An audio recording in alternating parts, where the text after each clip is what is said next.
Singapore. I work for this organization called ASEAN CSR Network, and we are a ASEAN entity that's was set up in order to promote responsible business in the region. So how we're set up is that we are actually a business network of networks. So currently we have presence in 8 ASEAN countries, and our members are business networks that promote responsible business. So they are either chambers of commerce, for example, in Malaysia, or they can be CSR clubs, informal clubs in certain countries like the Philippines.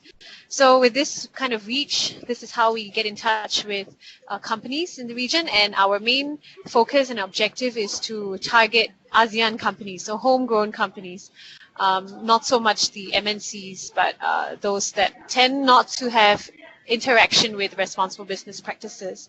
So our interaction with the SDGs is really, whenever we promote this idea of CSR, we like to say that there are 2 types of CSR. One is the do no harm principle, where companies operate business as usual, but with full regard to environmental and human rights impacts of their operations, and just to make sure that in the pursuit of profits, they do not harm the people and the planet. So the triple bottom line idea. And then the second type of CSR is where companies actually do good. So they promote the SDGs. They actively weave in the SDG objectives into their business operations. And this tends to be either the more progressive companies in ASEAN who want to contribute to nation building, or they tend to be larger companies like the MNCs. So I would say that our engagement with SDGs is more to the second type of CSR, which belongs to a smaller group of companies that we engage with. So generally, just want to share that we promote also this idea of responsible business with governments and with ASEAN bodies. So we approach the subject from 3 angles: from the business perspective, from government, and also the ASEAN perspective. So there's a lot more I can share based on the insights with how we work with companies and how they respond to SDGs, but maybe later on in the conversation I will be able to share more specific examples. Okay, that's all from me for now. Thank you, Melissa, for this introduction. And I will add a little bit more onto that to give the context of this campaign and to start a conversation with everyone. So like I said, we are organizing an SDG campaign, and this webinar is part of it. And yeah, what was the start actually of this campaign? How did we end up working together with the ASEAN CSR network? We also have a somehow similar starting point with the importance of the SDGs and what we see in Southeast Asia.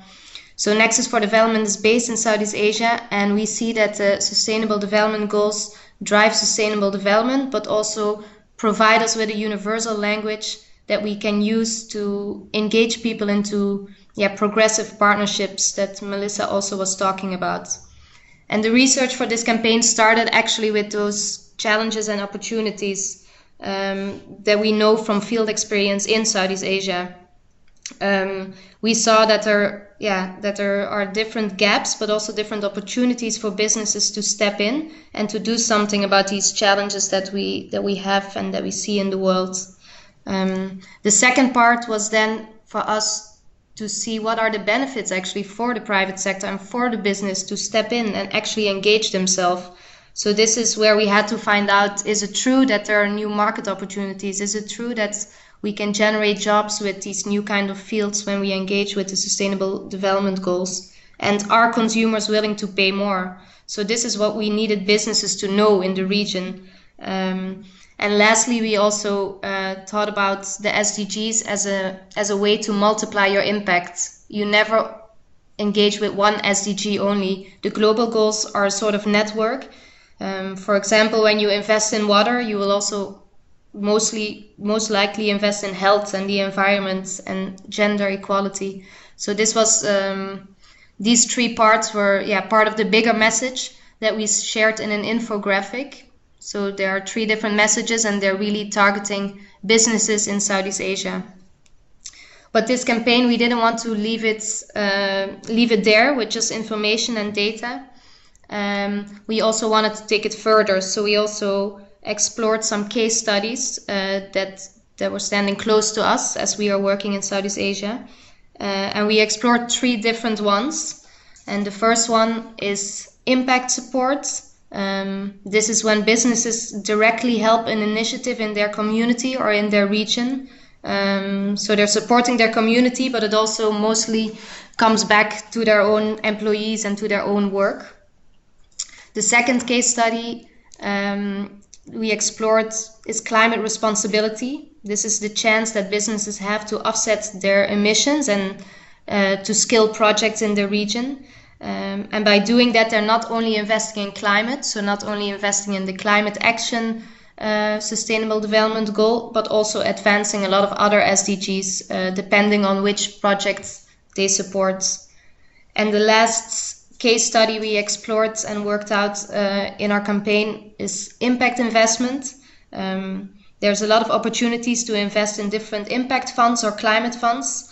And as a business in the region, you can have a bigger or prominent role in the development of your region and the development of sustainability.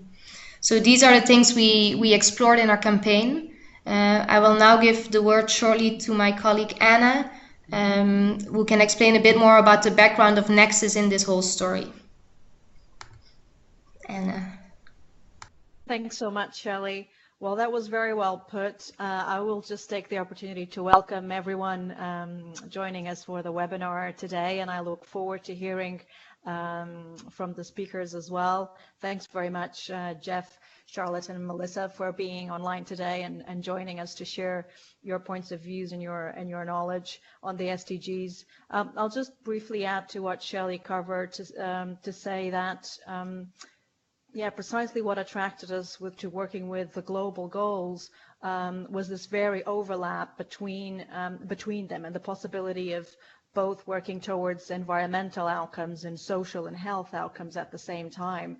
And we were very interested in the partnership SDG in particular, because that's often how we work. We see a lot of potential in organizations working together. Actually, one of the questions that Shelley's going to be asking you is going to be precisely about what your point of view is and experience in terms of working with partnership, because we see a lot of potential in there. And we wanted to start this conversation and make sure that businesses in the region, but also beyond it, not only were aware what they could do themselves, but also the potential in partnering with other organizations, either within their own areas, but also over and above them and beyond them, and achieve exponential results potential. So I'll leave it there. Thanks very much, everyone, and I'll hand over to you, Shelley, again.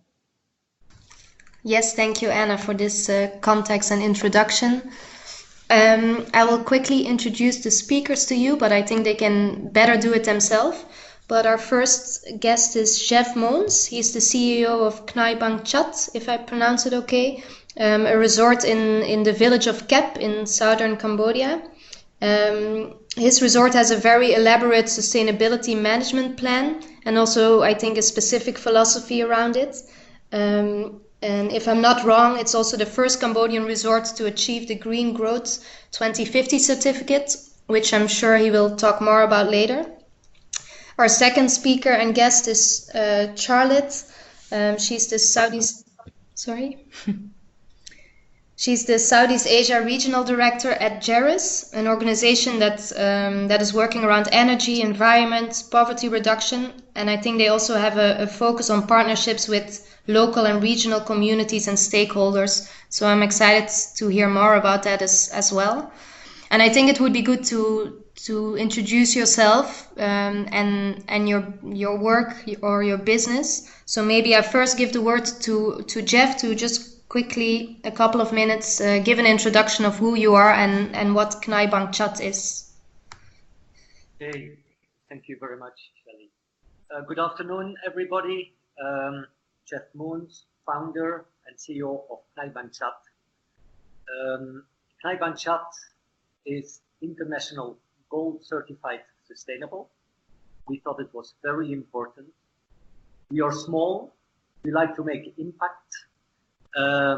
We offer barefoot luxury, experimental travel, and a full deeper connection to the Cambodian culture and the people of Cambodia of today.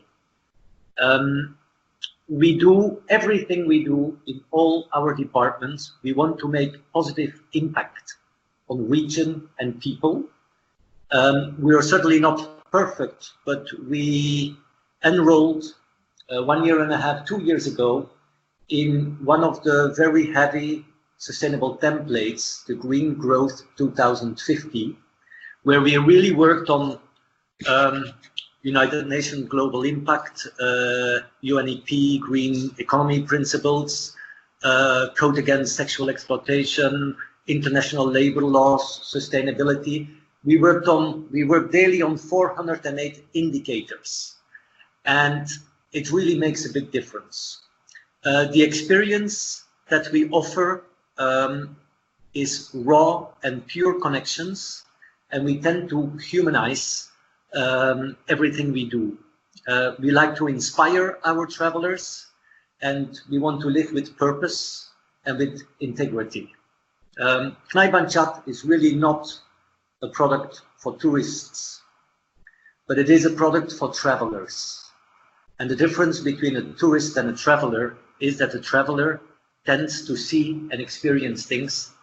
They do not just consume, and they tend to be more involved in the region.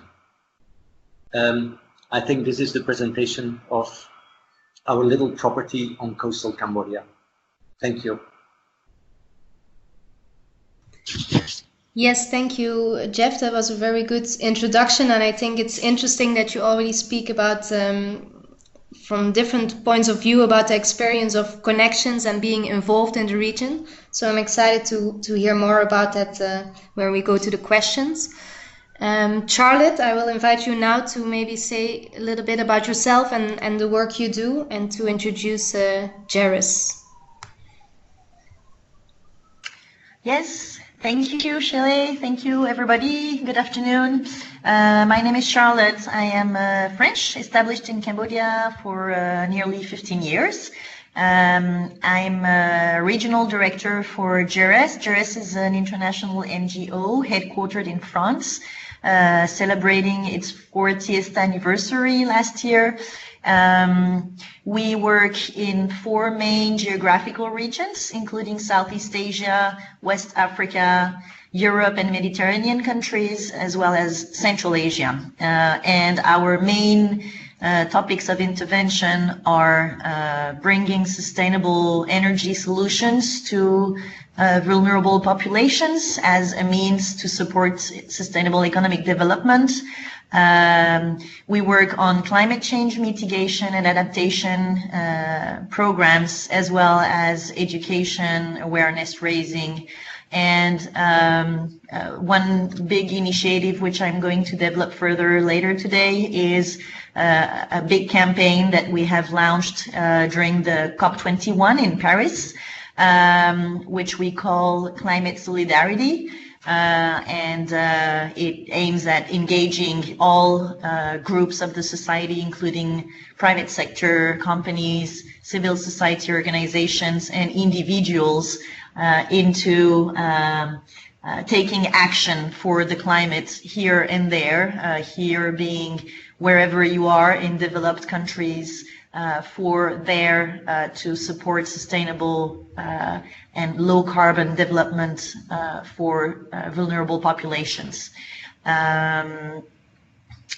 Yeah, I guess that's GERES in a nutshell. Just to add that GERES is a founding member of Nexus, and we are very proud of this, very proud of what Nexus has become. Yeah, that's it. Thank you, Charlotte, for your explanation about GERES and how you're trying to engage all layers of society to take action. I think we will hear more about it with the questions. So we prepared some questions to get both of your perspectives from both Jeff and Charlotte, and to hear how they started to work with the SDGs and what their motivation is. So I will ask the first question to Jeff. We were just wondering, what was your sort of first motivation to work with the global goals, or to work with all these things that you're working on at Knai Chatt, and your sustainability plan, and what are your expectations now when you engage with all these indicators and the global goals? Okay, it's first of all, if you know that 1% of the people have 50% of the wealth, if you know that Cambodia is the 6th highest growth country in the world for the last decade, we grow 6, 7, 8%, but we have very low law enforcement. And I feel also on coastal Cambodia, if we don't, as private sector, really help government and Cambodian people, then we are destroying probably 8 times faster as nature can recycle or replenish itself. For me, working very strictly with corporate social on our corporate social responsibility or sustainable development goals, I think it's the new normal. I think we have to invest today in the needs of tomorrow. I think the strength of Knai Chatt flows from the unique business model based on a fundamental reassessment of capital. At Knai Chatt, we assess our values holistically, and we really, and we do this by expanding beyond financial assets and revenue, and by including the development and the protection of human, social, and environmental capital. We look beyond money. It's all for, or in fact, interlinked. And I think this gives me good stability to further grow in the business. I also feel we invested already $1 million into poverty, but if I don't take care of nature first, I can even not help the people anymore. I think we have to change our mindset and really invest today in the needs of tomorrow. And this is holistically reassessment of capital. What are my expectations? Well, I would like to further grow the business and myself with dignity, with respect to our people, and respect Mother Earth. Cambodia is beautiful, and for instance, we know that a lot of trees are cut, but if you go to Kep, so I hope to start a marine national park with ecotourism projects, but if you could look under the water, there is nothing anymore. So we are really very confronted with all nature, which is completely destroyed. I think it is high tide for private sector to help government and to make small impacts ourselves. I think that's my answer on the first question. Thank you, Jeff, for the elaborate answer. I want to ask Charlotte the similar question. Also, what is the motivation of GERES to take it further and to really try to promote the global goals and take climate action to other parties of the society? Do you also feel it should be the new normal, or is it from a holistic kind of perspective that GERES takes this to the next step as well? Yeah, thank you for the question. Actually, GERES, as I said, has been working on climate change for a very long time already. We were the first project developer to bring a cook stove project on the carbon market. We're quite familiar with climate finance mechanisms, and we always placed climate change in the core of our intervention. Basically, the campaign, Climate Solidarity campaign, was built on the sad acknowledgement that everybody on Earth is not equal in front of climate change. There are very big inequalities among the different populations, and the most vulnerable populations are actually more vulnerable to climate change than anyone else. And so to address in a fair manner the global challenge of climate change, there needs to be more attention and given to these vulnerable populations, and there needs to be solidarity. I don't know if this makes really sense in English, solidarity. This is, I think, a French word that was put into an English sort of language, but it really means helping each other, basically. Whatever the way, be it, it can be done through any type of action, but the idea is really that we need, as a humanity member, to help each other in front of this global challenge. So the Climate Solidarity campaign is really built on the concepts of here and there. Just one important detail is that this campaign is implemented mostly in France.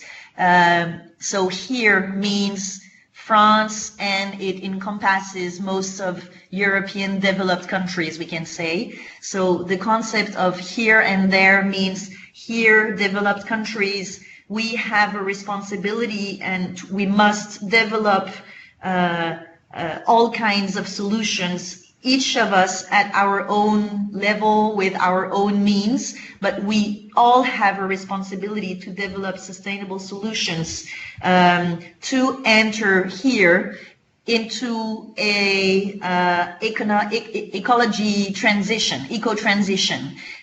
We cannot continue our development models as we used to do in the past, and we need to enter into a transition towards low carbon economies and societies. And there, through our initiatives here, we also should try to generate impacts there and support low carbon development models for vulnerable populations through innovation, through sustainable solution dissemination.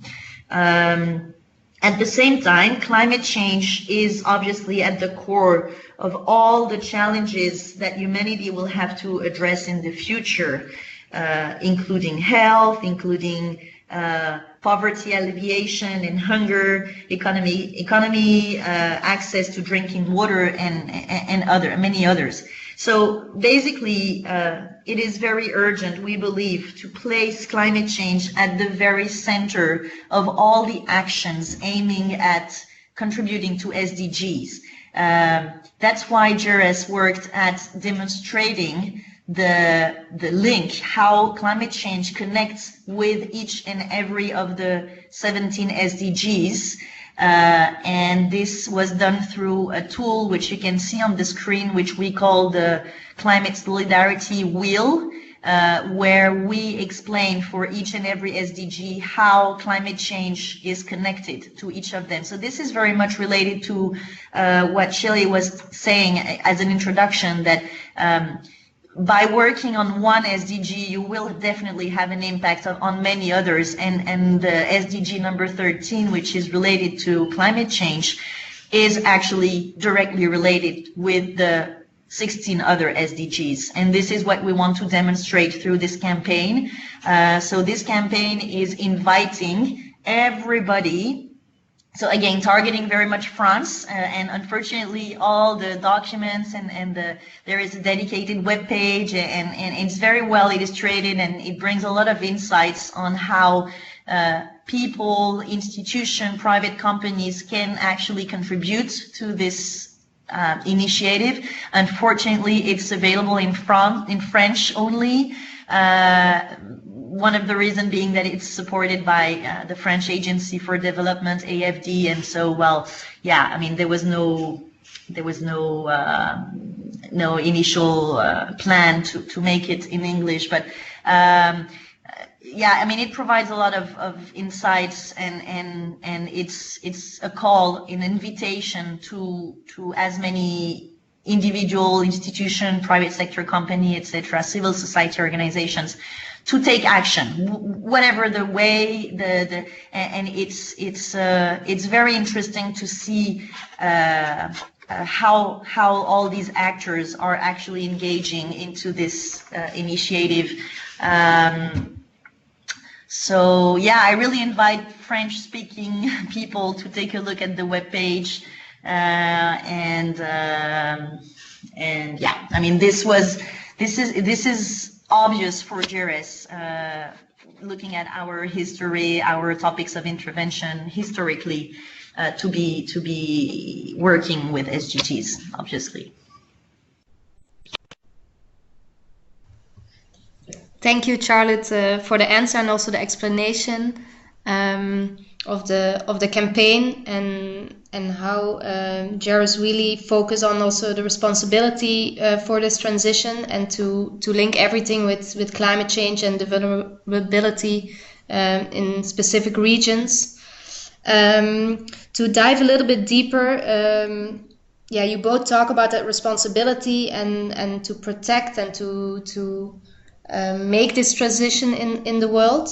To go back to you, Jeff, do you have any specific experiences in partnering up with the global goals? I know that you are the CEO of Knai Chatt, but I also know that there's a lot of community work.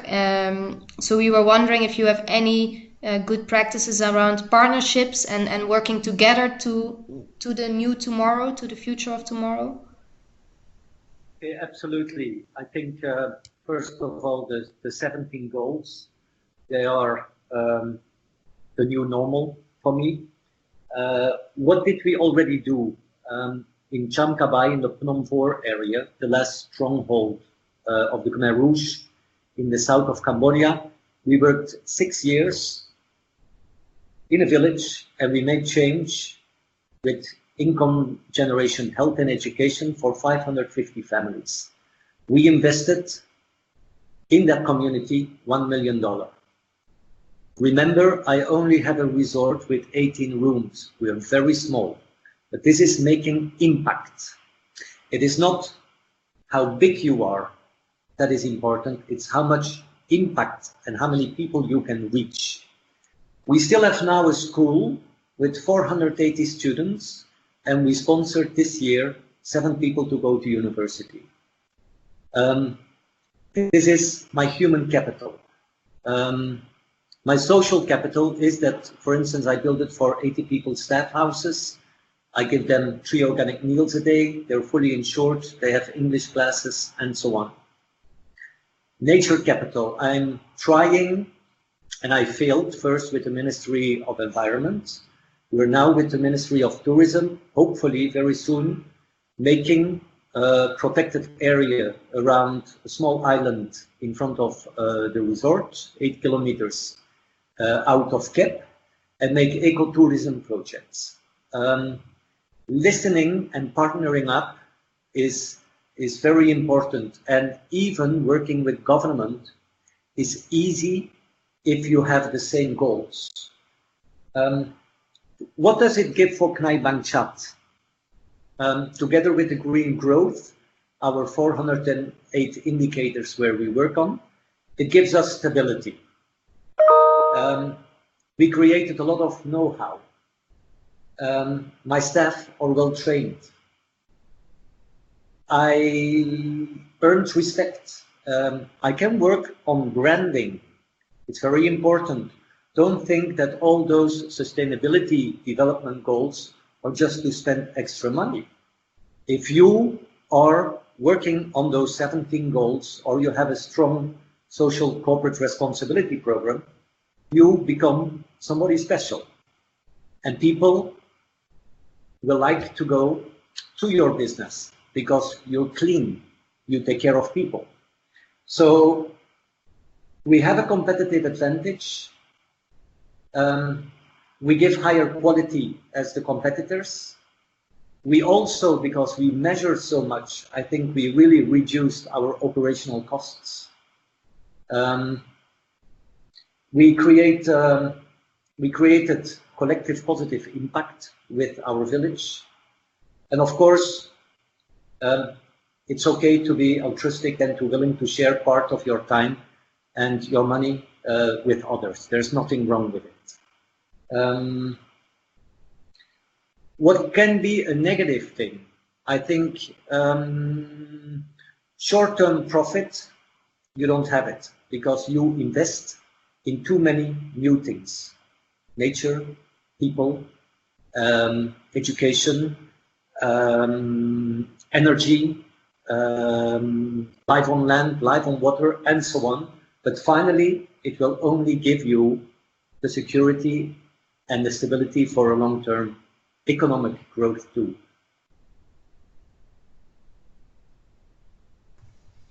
Thank you, Jeff. That was very good to hear about how you've been working towards your business goals, and also being honest about the short-term profit, but that it will come back to you in stability. Also good to hear that working with different partners like the community, your employees, but also the government for ecotourism can work whenever you have the same goals and you can work together towards them. I think to go back to Charlotte, you come from a bit of a different perspective with GERES. You already explained that you want to teach people about the link between climate change and the other SDGs, and call people to action. How do you and GERES experience partnering up, and do you have any early outcomes already of this campaign that you launched online?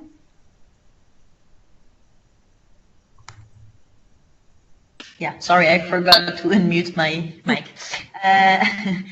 Yes, as you said, we are not ourselves, we don't consider ourselves a private actor, but we do feel that we do have a role to play in this, and that's what we are doing through this climate solidarity campaign and movement, we can say, by providing awareness raising, education, food for thoughts, action ideas to all types of actors that can engage and are willing to take action for the climate and with generating impact on other of the SDGs. This is done through a very large number of partnerships. So we have one team which is dedicated to this program, which participates in all kinds of events, all the events related to climate change, of course, so all the COPs, obviously. There were a number of roundtables during the COP23 related to this topic of climate solidarity, education to climate solidarity. We are in connection with the network of big cities and discussing with them how a network of big cities can actually also take action against climate change and can play a role in both mitigating the effects of climate change and adapting to the effects of climate change. We are very proud.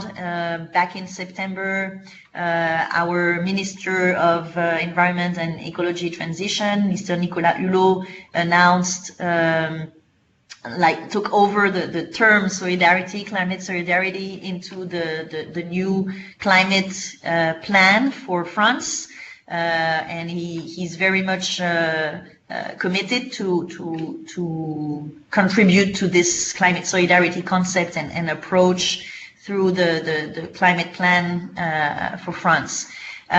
We organize webinars. We work with festivals. For instance, last summer we worked with the festival called We Love Green. We provided tips for the festival to reduce their carbon footprint during the events, and we also had they also organized like a fundraising activity with all the people buying tickets to join the festival could allocate €1 more to finance climate solidarity action. So these kinds of things are very easy to organize for organizations and civil society organizations that gather large audience.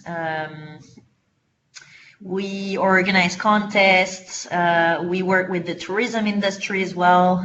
Well, not in CAP yet, but maybe this is something that we could explore with Jeff if he's interested.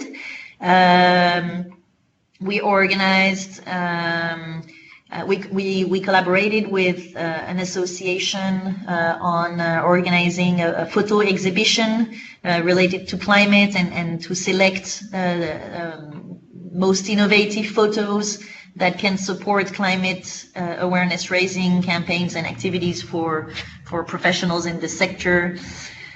So, I mean, basically the main takeaway of what we've been doing so far through this campaign is that there is no limit to innovation, to ideas, and actually no one needs us to tell them how they can have a positive impact on the climate and then, of course, on the rest of the SDGs, because as I said, climate change is directly connected to all the other SDGs.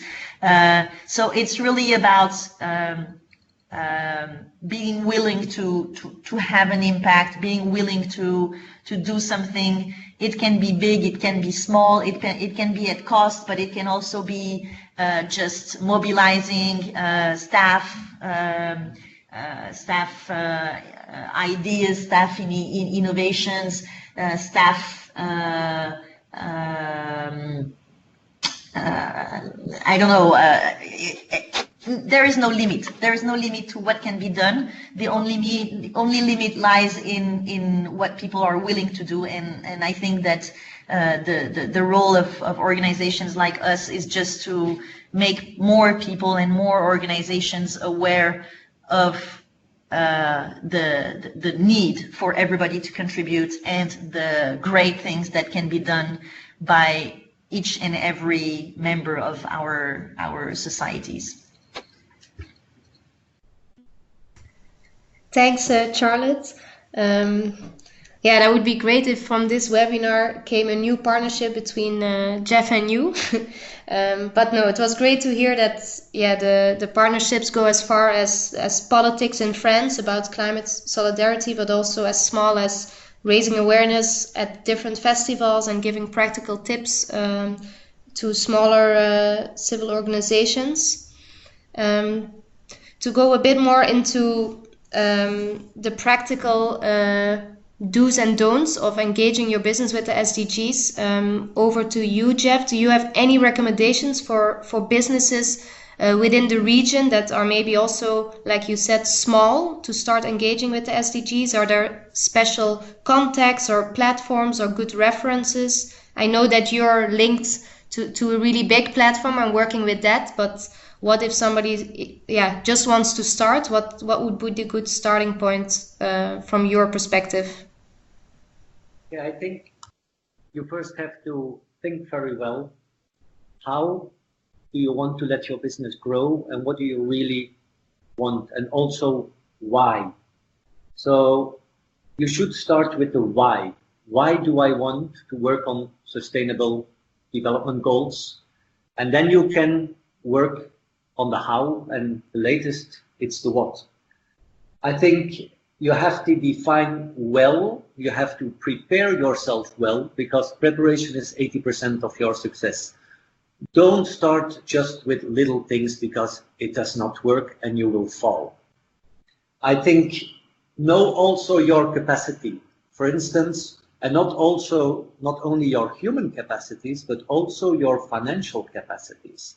Because other people connecting to you can promise you to help you, but see that the goals that you set up, that you can finance them yourself, that you can create them, maintain them, control them, that you cannot fall. Afterwards, you can look for help for outside. But if you cannot do the first step, you will fail. We looked at different programs, and I started with creating a green team, all my head of departments, with green meetings. And then we were talking about having respect for people, having respect for nature. How can we reduce our electricity? How can we see that we have clean water? How can we see that all our vegetables are organic?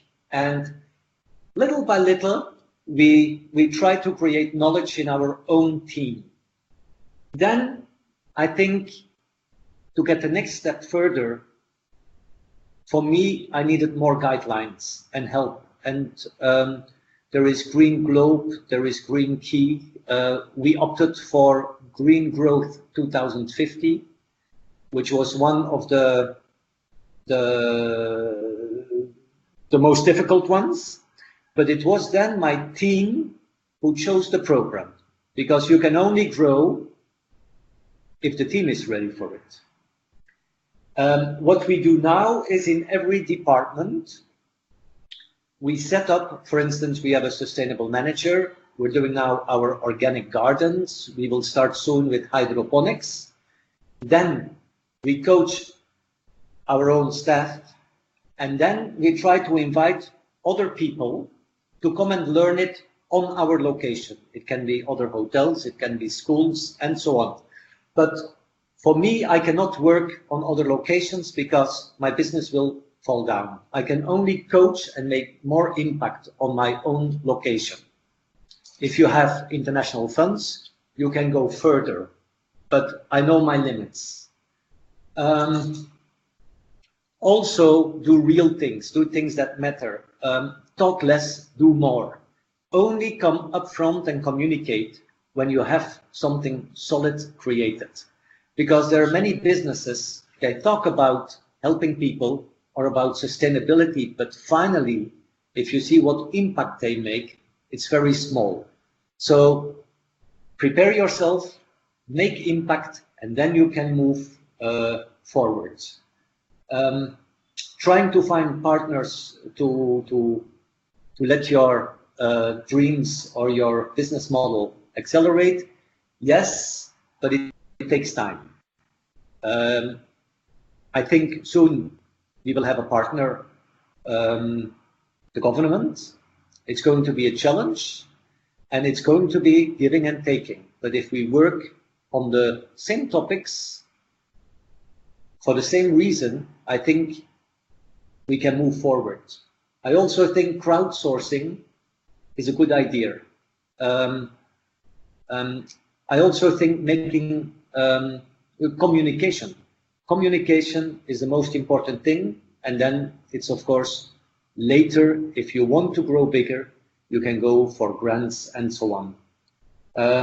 For me, the most important thing is sustainable development is just part of the DNA of Knai Chatt.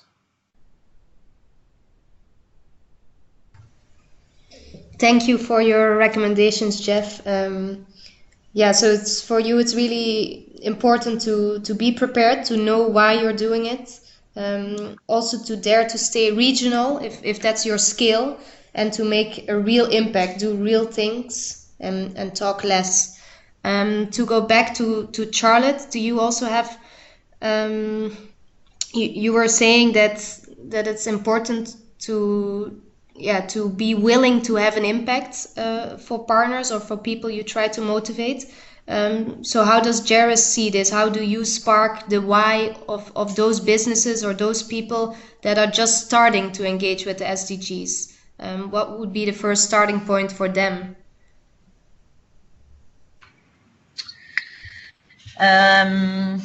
To be very honest, I think it really depends on who you're talking to. It's a bit the same as when you are into a commercial initiative, like trying to sell something. You will not give the same speech to each of the prospect that you're approaching, but you will try to understand what is their what they're looking for, what are their motivations, and what would be the right message to convey for convincing them. However, I think just to add to Jeff's recommendations, which were already very comprehensive, I think, and I share most of what he delivered as recommendations. I really think that all kinds of great initiatives could be built on individuals' talents, and there are so many ideas that are waiting to action, that are growing in so many people's minds, but people are just either afraid or to express those, or do not know what first step to take, and so I mean, through this campaign, we are trying to reach out to as many of these people as possible, just to let them know that their idea are great, and that there is so many things that people can do. I mean, yeah, that's pretty much what I would like to say, is that let people think out their ideas, and in the team of corporates, in the team of NGOs, in the team of civil society institutions or public institutions. The ideas are there. It's just a question of putting them into action. Of course, it will depend on what are the means to put these into action. And actually, if you knock at the right door, the means can be mobilized if the idea is good. So I really, and maybe one more thing is, before making any decision on what type of action can be done, in order to reach as much impact as possible, I would suggest that an assessment of the baseline situation is done. For instance, for a company, before being willing to reduce carbon footprint of operations, for instance, then it is very useful to do a sort of an audit to understand really where are the best impacts that can be generated, from where do most emissions come from in their business as usual operations, and from this kind of audit, then it is much easier to make informed decisions on what are the actions that can deliver most impact, or most positive impact. So yeah, again, for French speakers, I invite you to visit the webpage of the Climate Solidarity campaign. It will give you a good idea of who already contributes, what are the ideas out there that can eventually be taken over by you guys here in Asia. I mean, again, no limit. So just find out your idea, and let's all act as we can, where we can, with the means that we have. Thanks, Charlotte, for those elaborations. So you also went further with Jeff's explanation, and that it's important to know your capacity as well, but to also dare to act and to have an impact yourself. With all these answers and stories about engagement, I would like to go back to Melissa of the ASEAN CSR network. Now you've heard these two speakers talk about their engagements and how they're scaling their impact. how do you see the future for the region or for the CSR networks that are existing in ASEAN? Can you explain a bit more?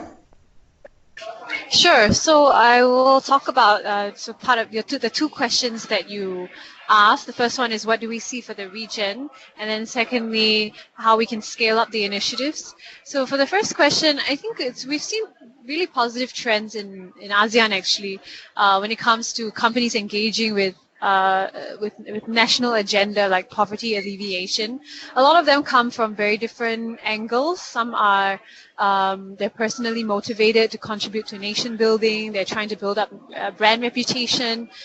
For example, in the Philippines, we see many companies like that, very large conglomerates who are so well resourced that I guess they have the capacity to contribute to national goals on economic development. And then we also see other companies who are, for example, in Myanmar, a lot of returning entrepreneurs who have spent many years abroad in the US, for example, and then returning to want to just join in this process of helping Myanmar transition in the economic and political transition. So we see many companies coming from different angles, but generally, I think there is a sense of just the private sector wanting to jump in and to support the government's efforts in meeting the SDGs. Of course, this is not true of the entire private sector, but we do see more and more companies joining the movement. So this is why our work is increasing. We see a lot more NGOs moving into this space of private sector engagement. So it's generally positive, I would say. And I think give it a few more years, we will definitely see more and more players. It's going to be more dynamic. Then the second question about how we can scale up engagements. I think I'm not really sharing anything novel or new, but definitely SDG 17 about partnerships has been the buzzword for a while now. Most often, if you're trying to get involved in starting an initiative, most often the answers are already out there. Most often another company has already tried the same idea, maybe in a different country or maybe even outside the region. But the importance of partnerships and networking and learning from other people's experiences I think is crucial. And also with the proliferation of networks, nowadays you see many business networks where companies come together.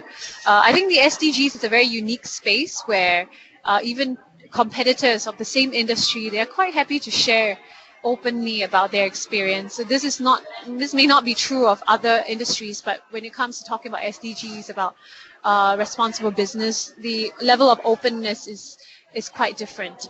So joining these networks and just learning from past failures or past successes of other companies it can help you to leapfrog by a great deal. And then also we see many companies partnering with UN agencies, with NGOs, with the government, and the multi-stakeholder initiatives are becoming more and more common. In fact, it's become the norm, and it's almost necessary if you want to have any kind of meaningful engagement with communities. So there are a lot of examples we can share. Maybe the one example I could mention is in the Philippines. There's a large conglomerate that owns a few fast food chains. It's called Jollibee. So they're quite well known for a farmers entrepreneur program where they empower local farmers in order to buy their produce. So it's part of their supply chain, it's part of their business operations. And this model works because they work directly with NGOs. For example, in providing microfinance to the farmers, they work with an NGO. They also do training for the farmers in things like accounting, and marketing and so on. And for this, they also work with an NGO because expertise lies with other parties and not necessarily with the company. And then they work also directly with the government to scale up these initiatives. So this model is quite familiar to companies in the food industry. And so this idea of partnering, of networking is important because you can quite easily sort of borrow ideas from other companies and then also to scale up through partnerships. So I also want to just take this opportunity to share that if any of the listeners in this webinar are interested in connecting to local networks in your own countries, and ASEAN CSR Network, we do have a sort of a broad overview of who's who in each country through our national members. So we can help you link you up with the right people to network and to basically to learn from partnerships. So I think that's all I will share. Thank you for this opportunity to share our insights. Yes, thank you, Melissa, also for offering the help for businesses in the region. I think it's really important for people to connect. Also, thank you for sharing your thoughts on the regional perspective and the example of the food industry and how people in the food industry connect to NGOs, but also impact directly by microfinance, by training. I think this is also what our campaign is about. It's really focusing on the network to scale up and to advance the global goals. I think what we first want to do is to share information, but also good practices, failures, successes. And lastly, we really want to invite people to partner up and to learn from each other and to drive transition together. So I think that was a very interesting perspective to hear. So we came towards the end of this webinar. First of all, I want to thank everyone for speaking. Jeff, really thank you a lot from your perspective for sharing. Charlotte as well, thank you for joining and sharing about GERES. Then Melissa, thank you for the regional perspective and thank you for all the cooperation in this campaign. And also thanks to my colleague Anna for all the help and for talking in this webinar. Yes, so don't forget we have the full campaign package. So we made an infographic and also 3 case studies. So if you're interested, I can always send it around. So you can leave your email address and I will send it also to all the speakers. You can also follow us for more campaign news. The campaign will still be online for the whole week. We promote the different parts of the webinar, of the infographic, of the case studies. So we'll share all this information and we'll hope to reach as many people to work towards the sustainable development with the sustainable development goals. And thank you so much. There will also be a recording of this webinar, so that will also be shared later. Thank you. Thank you for inviting. Thank you very much. Thank you very much. Bye-bye, everyone. Thanks. Bye-bye. Thank you. Yeah, thank you. Okay. Bye.